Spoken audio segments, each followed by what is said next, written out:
मी उषा हनुमंत चौरे. या माझ्या बहिणी आहे 3. या माझ्या नंतरच्या छोट्या बहिणी आहेत 3. आम्ही एकदम म्हणजे लहानपणापासूनच गावात शाळेचं एवढं वातावरण नव्हतं. आई वडील ऊसतोड कामगार होते. वडील माझे ऊस तोडत होते. ते एकदम लहानपणापासून गावात शाळेचं वातावरण नव्हतं. आम्ही हॉस्टेलला राहून शिक्षण झालं आमचं. त्याच्यामध्ये आमच्या आजी आजोबांचा पण खूप मोठा संघर्ष आहे. आमच्या यशामध्ये आजी आजोबांचं खूप मोठं योगदान होतं. आमच्या चौघींपैकी कोणाचंही यश बघायला ते राहिले नाही.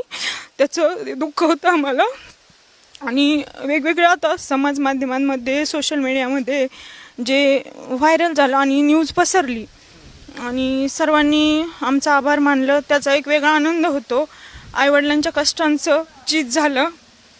लहानपणापासून आम्ही हॉस्टेलला राहिलो, कधी आईवडिलांकडे राहायला पण नाही भेटलं.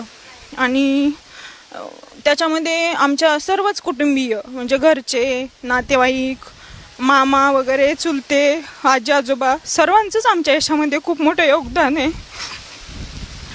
परत अजून गावात शाळेचं वातावरण नसल्यामुळे आम्हाला हॉस्टेलला टाकलं. माझ्या मोठ्या मामाने आम्हाला हॉस्टेलला नेऊन टाकलेलं.